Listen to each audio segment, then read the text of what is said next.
Hey, Mia, I have some good news and I have some bad news. The bad news is it's fall outside. That means we can't go to the pool anymore. How does that make you feel? Sad. Sad. But I have some good news. Today, on our first episode of Kids Travel Tales, we're going to talk to a family who likes to go to indoor water parks for vacation. Does that sound fun? Should we do it? You want a high five or pound it? Pound it. Pound it. Let's go.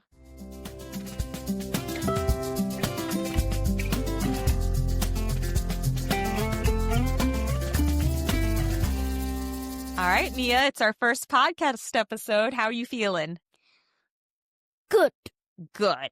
Are you ready for your first question of the week? Yep. What is your favorite part of traveling?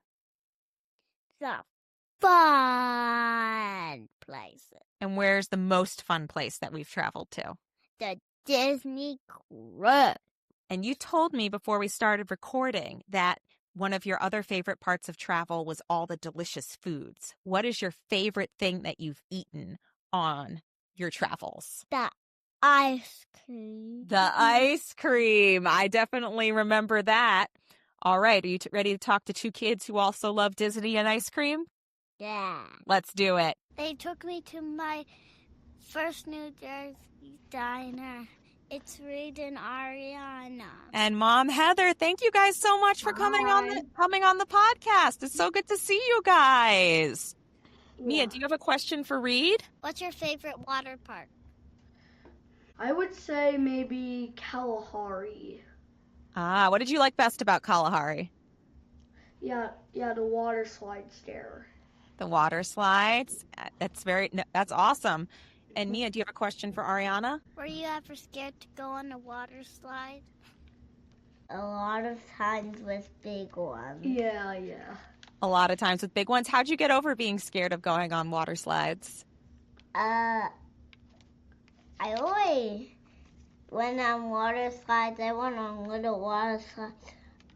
And I go on little water slides, not big ones. Because big ones have like a tube, and I can't see anything, so that's why. But now you're a super big girl. Yeah, but I can see because I'm kind of tall. Yeah. I know. Well, awesome. Mia, you want to say goodbye to them? You say thank you? Thank you. All right, Heather, it's just us now, and love the Halloween decorations in the background. Happy belated Halloween. So we met Reed and Ariana, and I'm really curious to know, how did you all get started exploring indoor water parks? Living in the New York metropolitan area, there's a lot around here. And we're just looking for things to do. The kids get bored being inside, especially during like the colder months. So we're always looking for something to do. And we get a lot of ideas from different Facebook mom groups. And a lot of them recommend various water parks in the area. A lot of them are in the Poconos, upstate New York. So we've explored all of those. So as Reed mentioned, you visited Kalahari. I know you've also been to DreamWorks Water Park at the American Dream Mall and Great Wolf Lodge. What about visiting indoor water parks works well for the kids at their specific ages, 5 and now 9? There's so much to do at the water parks, and I would rather have my kids playing instead of being on screens. They just love swimming. And there's slides for all different ages. Reed is a very tall, just turned 9 years old. So he can do a lot of the thrill and more adventurous water slides. Ariana is still a little scared to try those, so she goes on most of the little kid slides. But they have a lot of options for all ages, and that's what makes it perfect. And we've been going there since the kids were probably 2, like starting when they were 2 years old. And there was plenty to do. Everything is all in one place, which makes it really easy as well. They have restaurants. All of these places have arcades, which some people might not like, and most of them make you walk through the arcade to get to the water park, which is a little annoying. So be prepared to spend money in the arcade, but the kids love it. Some of them have shows. Some of them have adventure courses. There's no shortage of things to do. So it's just really fun for like a quick getaway. Most of them are within 90 minutes of us. And I know they're all throughout the country. So no matter where people live, they probably have a Kalahari, Great Wolf Lodge. in their area, and each one offers something different. So it's fun to explore, all the different water parks. How logistically do you accommodate kids of different swimming levels, different thrill levels? You definitely need two parents for the water parks, especially since my older one, Reed, goes on the more thrill rides, and Ariana, my younger one, is scared to do that. So you definitely need two parents. So usually my husband, Matt, goes off with Reed, and we reconnect maybe at lunchtime or something like that. And they're just going off, doing all the slides that Reed wants to do. And then Ariana and I typically stay in the little kid area.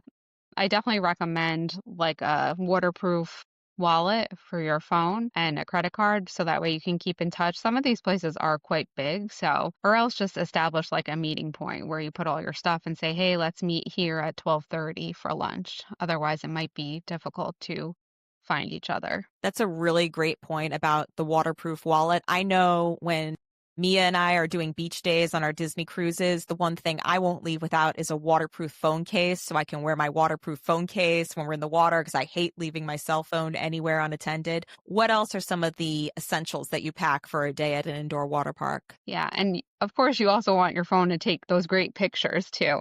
Of course.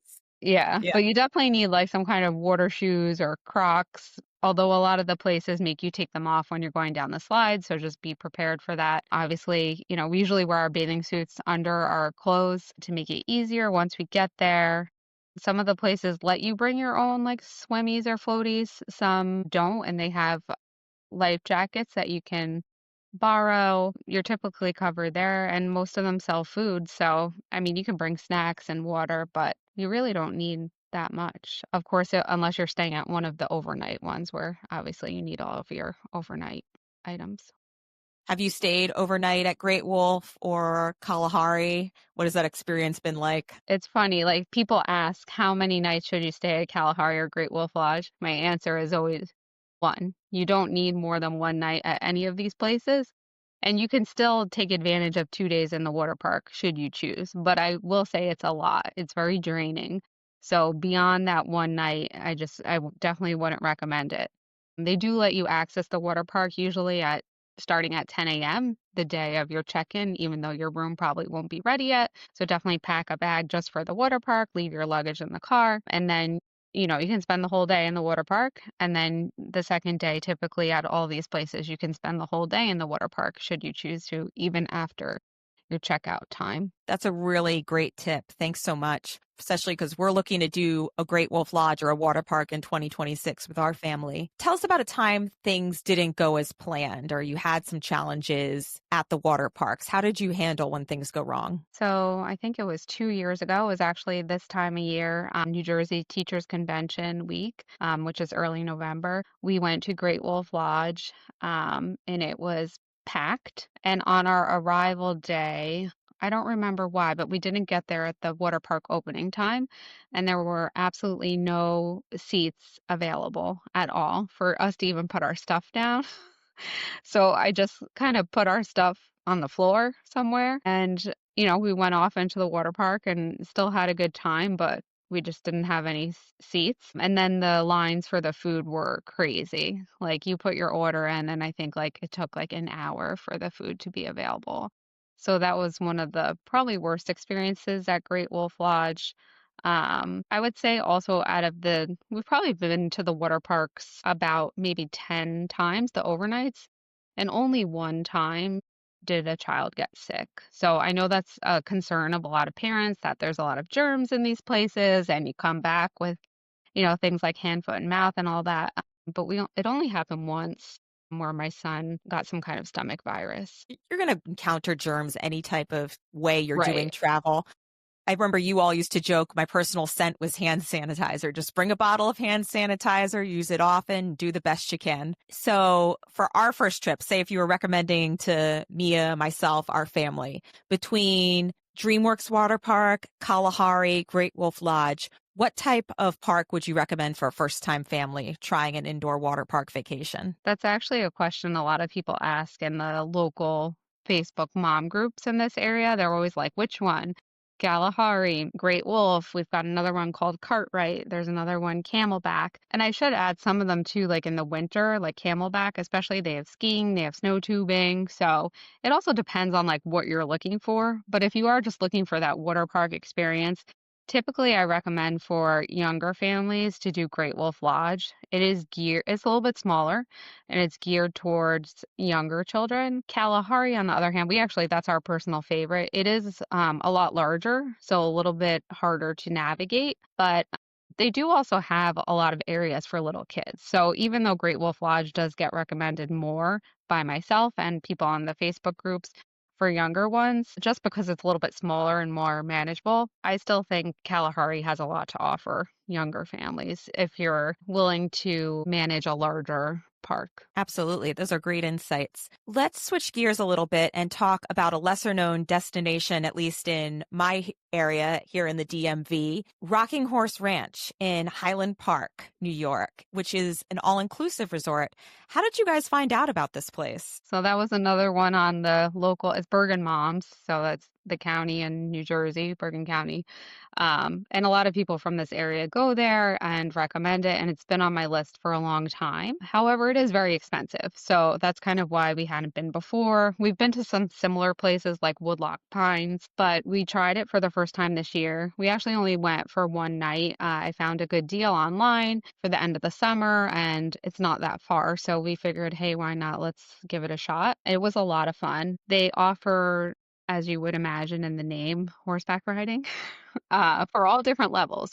So it's really great if you're just starting out, you want to try horseback riding for the first time. They have offer it for beginners, or if you're a more experienced rider, they have rides for that. You sign up. There's lots of slots available. My daughter did a pony ride, so they have that for the little ones too. They've got outdoor pools that are beautiful. They have an indoor pool area.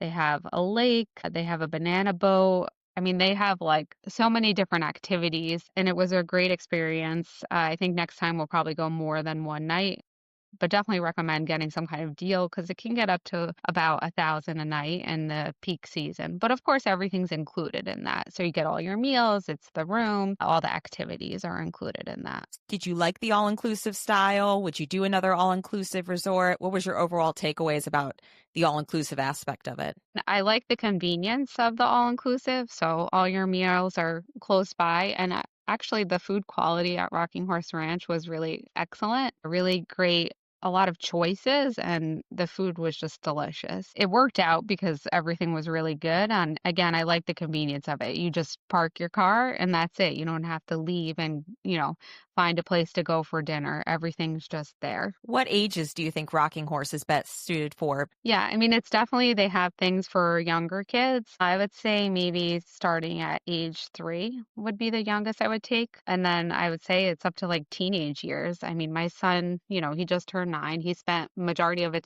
time in the laser tag area. They also have, in the winter, they offer snow tubing, but in the warm months, they have tubing on a hill without snow, which was a lot of fun. My daughter, Ariana, went down that probably like 25 times. Oh my gosh, I'm trying to even imagine what that would look like, tubing on a hill with no snow. Yeah, I mean, it's Interesting. some kind of like plastic track. So you do kind of like slide down and they have some water like misting. So it goes really fast. That is really neat. Yeah, it's actually Wow. called like mountain tubing. There are some other places that offer it too.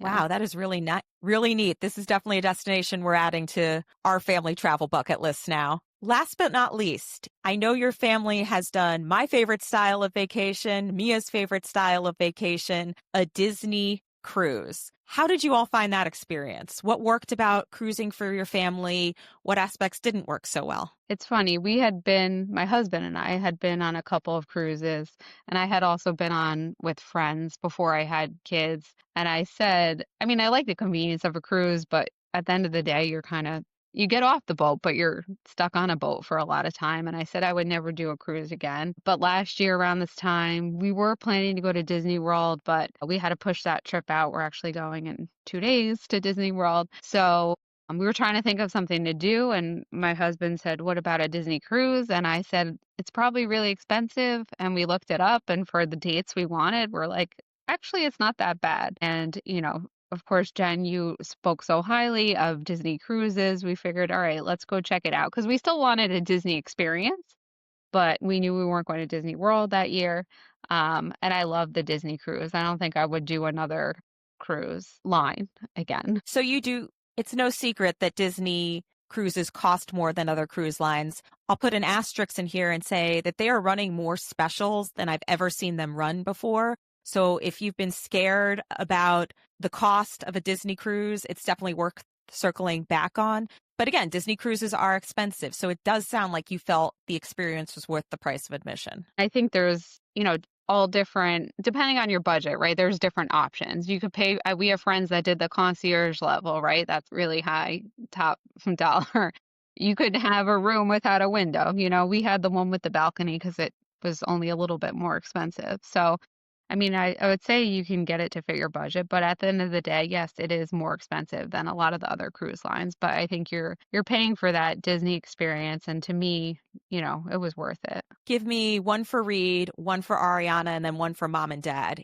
Everyone's favorite part of the cruise experience. Well, I'm going to go first because my favorite part of the cruise experience, which I did not think about before the cruise, was that the kids club and the availability of the kids club when we weren't on the boat on the private islands. That was key because that was the time where me and my husband could actually feel like we were on vacation. We sat on the beach without the kids, we had a drink, and they loved the kids club. Like they were off having so much fun. So I didn't feel guilty that I was sitting there without them. But that was an amazing benefit that I didn't realize how great that was going to be until we were actually there. And probably Reed and Ariana, their favorite part of the cruise. It might have been the kids club, actually. They really loved it there. They didn't want to leave the kids club. I mean, but they really loved everything. The shows, on the private islands, just the slides and swimming in the ocean. They really loved it all. Yeah, absolutely. Mia loves it all too.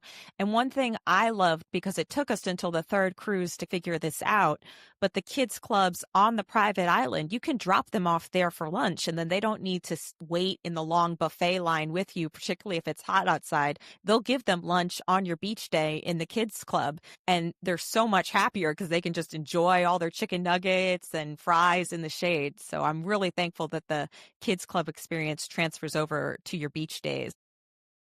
Yeah. When you took the cruise, you worked with a travel agent, Jamie Didowick of We Do Travel Right, who's our family's travel agent too. How was your experience working with a travel agent? And did you find it did save you time? It did provide you with logistical help? Yeah, definitely. Being it was our first Disney cruise, I didn't know what to expect. I didn't know what all the different options are with like a princess meet and greet, the bibbidi bobbidi boo, and securing that appointment and securing the early dinner time, that we wanted, picking out our room location. Like those are all things I wouldn't necessarily like think about. So it definitely made it an easier process to work with Jamie.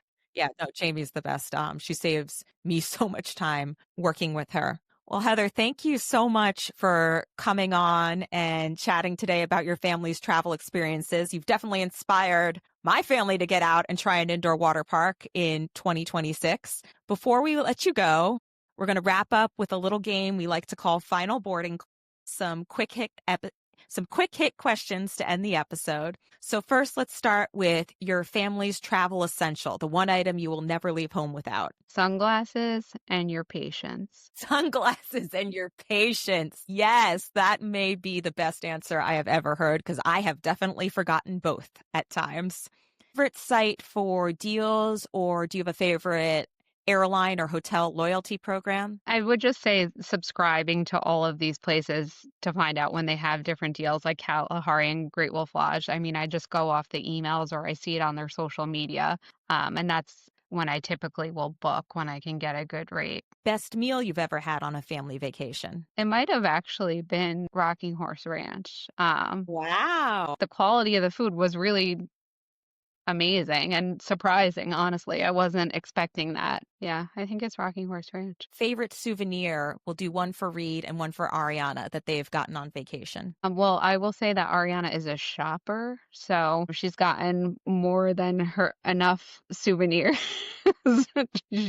She likes to shop. She did get her favorite souvenir was probably on the Disney cruise. She got these Minnie Mouse Crocs that she loved that she wore on the cruise, and then they had a lot of life after the cruise as well. Reed, he's not a big souvenir person. As I say, I know Mia and Ariana are cut from the same cloth. We have to get those two on vacation at some point because there's nothing more than Mia loves than spending time in the souvenir shop.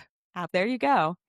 Destination that's still on your family travel bucket list. A good friend of ours right now are at the Disney Aulani Resort in Hawaii, and that is on my list, and I would love to go there. So I'm going to wait and see. Well, I don't know. I'm going to wait and see, what their review is. I mean, Disney, Hawaii sounds amazing. Absolutely. That is a bucket list trip, especially coming from the East Coast. It's much more of a commitment for us to get all the way over to Hawaii, but I wasn't picking you all for the Disney resort in Hawaii. That's awesome. Thank you so much, Heather, for stopping by. All your tips were great, and give my best to Reed and Ariana. They were fantastic. Thanks, Jen. This was a lot of fun. Well, thanks, Heather. Love and safe travels. Produced by Kids Travel Tales. Kids Travel Tales podcast is independently produced and not affiliated with any company, organization, or product mentioned in this episode. For more information about locations or topics discussed, please contact your travel agent or the organization directly.